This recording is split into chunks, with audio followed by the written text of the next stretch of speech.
अस्सलाम वालेकुम dear student. आज मैं आपको जमात दहम का उर्दू के मज़मून से सरकारी और गैर सरकारी दो ईदें लेक्चर नंबर 37 अशार की तशरीह। शायर का नाम है जी दिलावर फ़गार। ठीक है, फ़गार जो है इसका क्या है तहल्लुस है। तो आज हम लोग नेक्स्ट अशार की तशरीह करेंगे। अशार नंबर देखें 5, शेर में 5 देखें। बेटा कहता था मैं सरकारी अफसर हूँ जनाब, रोज़ा रखूँगा तो मुझसे मांगा जाएगा जवाब। अब देखें जी, इसका मफ़हूम ये है कि जो बेटा है बाप से कहता है कि चूँकि हुकूमती मुलाज़म हूँ इसलिए मुझे अभी ईद मनानी है, अगर मैंने खिलाफ वर्जी की तो मुझे सरकारी जो नौकरी है उस सरकार के सामने जो है मुझे जवाब देना पड़ेगा। अब देखिए शायर जो हैं वो ना इत्तफाक़ी के बुरे असरात पर रोशनी डालते हुए कहते हैं, मज़ाहिया अंदाज में इस पर तंज़ कर रहे हैं कि पहले मिसरे में देखें के मौके पर जब सरकारी और गैर सरकारी गिरोह आपस में ईद के मसले पर उलझ पड़े, ऐसे में सरकारी गिरोह को परेशानी का सामना है क्योंकि दूसरा गिरोह ईद के ना होने पर बज़िद है। ऐसे में सरकारी गिरोह वजाहत कुछ इस तरह देता है कि खुदा के करम से मैं सरकारी अफसर हूँ और सरकारी गिरोह की हर बात मानना मेरा फ़र्ज़ है। अगर सरकारी गिरोह ने ईद का ऐलान किया तो मैं भी इसी गिरोह का फ़र्द हूँ, इसके हुक्म की पैरवी करना मेरे लिए क्या होगा, अहम मेरा फ़र्ज़ होगा। अब देखिए इसी के साथ दूसरे विषय में देखें कि रोज़ा रखूँगा तो मुझसे मांगा जाएगा जवाब। इसकी तशरीह में देखें कि शायर कहता है कि सरकारी अफसर अपनी मजबूरियों कुछ यूँ बयान करता है कि गैर सरकारी गिरोह के मुताबिक ईद की खबर एक अफवाह है जिसके पेश नज़र रोज़ा रखे हुए हैं। ऐसे में अगर सरकारी अफसर ने रोज़ा रखा तो वो इस बारे में अपने गिरोह को क्या वजाहत देगा। ये तो खुले आम अपने ही गिरोह की खिलाफ वर्जी और मुखालफत है जो कि नामनासिब है। दरअसल जो शायर वो कहते हैं कि इस बेजा मुखालफत का नुकसान खुद दोनों गिरोहों को हो रहा है और दोनों ही अपने लिए तकलीफ का सबब बन रहे हैं। कि एक घर में जो है बाप और बेटा है जो वो आपस में क्या उलझ रहे हैं कि एक कहता है मैं रोज़ा रखूँगा, दूसरा कहता है कि मैं ईद का त्यौहार मनाऊँगा। ठीक है, अब देखेंगे शेर नंबर 6 में देखिए, बाप कहता था कि फिर यूँ बाप पर इमाम के चढ़, रोज़ा भी रख और रोज़े में नमाज ईद भी पढ़। यानी कि समझूँ ये कि माशरे में ईद के नाम पर पाई जाने वाली गिरोहबंदी की वजह से बाप बेटे से रोज़ा रखने के लिए और उसी दिन ईद मनाने की तरकीब दिलाता है। यानी कि शायर जो है वो ये कहता है कि बाप ने यानी सरकारी गिरोह ने सरकारी गिरोह की वजाहतें सुनने के बाद अपना तकाजा पेश किया जो कि ये था कि अपने ईमान को कायम दायम रखने के लिए कोशिश करो, क्योंकि रोज़ा अल्लाह की तरफ से फ़र्ज़ किए गए हैं जबकि ईद भी अल्लाह का तोहफा है जिसे कबूल करना भी हर मुसलमान का फ़र्ज़ है।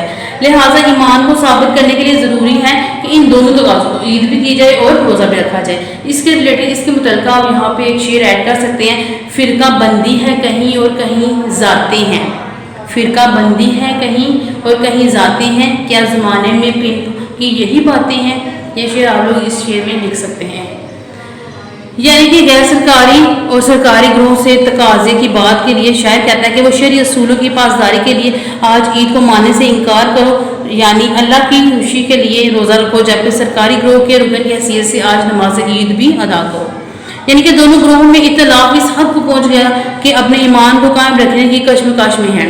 गोया इससे इख्तिलाफ का असर यूँ दिखाई देता है कि लोग जो हैं वो मुश्किल का शिकार हो गए हैं कि अगर आज रोज़ा रखा जाए तो वो शैतान की आदत है और अगर आज ईद की नमाज़ पढ़े तो वो गैर शरई है, क्योंकि सब इससे मुतफिक नहीं। इसमें एक हल ये बताया गया कि रोज़ा रखा जाए फिर इसी हालत में ईद की खुशियाँ भी मनाई जाएँ, लेकिन ऐसा जो है वो शरीयत में कहीं भी नहीं बताया गया।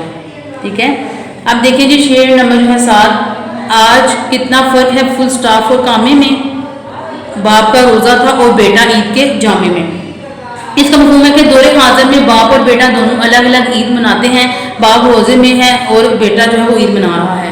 यानी कि शायर के कहने का मतलब यह है कि बाप और बेटे का रिश्ता बेहद करीबी होता है, लाजवाल होता है, लेकिन आज इसके नफसा नफसी के दौर में दोनों अपने हालात के मुताबिक अपने मामलात पर एहतियात किए हुए हैं। अब ईद का ही मामला ले लीजिए, अगर बाप का रोज़ा है तो बेटा ईद मना रहा है। ठीक है, अपनी बात को मज़ाहिया तौर पर ज़ाहिर करने के लिए शायर ने फुल स्टॉप और कामे का इस्तारा इस्तेमाल किया है। जिस तरह अंग्रेज़ी ज़बान में देखें कि फुल स्टॉप का मतलब होता है कि जुमले का इत्माम हो चुका है, एंड हो चुका, और कामे से मुराद है कि अभी जुमले में मुख्तसर वक्फा आया है। इसी तरह बाप का रोज़ा यानी अभी इसके लिए कामे का मामला है, وقفے کے بعد فل سٹاپ آئے گا اور فل سٹاپ سے مراد عید ہے، جبکہ بیٹے کے لیے فل سٹاپ لگ چکا ہے اور اس کی عید آ چکی ہے۔ اس میں آپ یہ شیئر کر سکتے ہیں کہ میں نے پیچھے بتایا آپ کو فرقہ بندی ہے کہیں اور کہیں ذاتی ہے، کیا زمانے میں پہنا کی یہی باتیں ہیں، یہ والا ٹھیک ہے۔ آپ دیکھیں آگے ہے شعر نمبر 8 دیکھیں، اختلاف کسی بات پر بھی قوم میں پایا گیا، چاند خود نکلا تھا یا نکلوایا گیا تھا۔ اب لوگوں کو یہ شک ہونے لگا تھا کہ کیا چاند خود نکلا تھا یا پھر اسے نکلوایا گیا تھا۔ اس بات پہ بھی قوموں میں لڑائی شروع ہونی ہوگی، قوموں میں آپس میں لڑنا شروع ہوگی کہ عید کے موضوع پہ لڑنا شروع ہوگی کہ کیا چاند نظر آیا تھا، عید کا اعلان کیا گیا تھا یا چاند کو خود کسی نے نکلوایا تھا، ٹھیک ہے۔ تو اب ایک گروہ کہتا ہے کہ اللہ کی قدرت سے چاند نظر آیا، عید کا اعلان کیا، جبکہ غیر سرکاری کہتے ہیں کہ حکومت نے کیے کہ ہر دعوے کو کیا کر رہے تھے، جھوٹا ثابت کر رہے تھے، ٹھیک ہے، کہ عید کے علاوہ بھی کوئی اور جو ہے دن اس میں روزہ رکھیں پھر نیکسٹ ڈے عید کریں، یعنی کہ دونوں کے جو تھے معاملات وہ الگ الگ تھے۔ دراصل شاید جو ہے وہ اب تک تو چھوٹی چھوٹی باتوں پر حکومت اور عوام لڑتے تھے، لیکن اب تو دونوں مل جل کر عیدیں بھی منانے کو تیار نہیں، ایک دوسرے کی خلاف ورزی کرنے مصروف ہیں۔ کسی کو یہ خیال نہیں کہ مل بیٹھ کے اس اختلاف کو ختم کیا جائے، عید کا فیصلہ کیا جائے، جبکہ دونوں ایک دوسرے کو عید کا جواب کس سے دے رہے ہیں، پتھر سے دے رہے ہیں۔ یہ تھا آپ لوگوں کی سرکاری اور غیر سرکاری دو عیدوں کی اشعار کی تشریح۔ آج کا ہمارا لیکچر نمبر 13 یہیں پہ ختم ہوا۔ اللہ حافظ اسٹوڈنٹ۔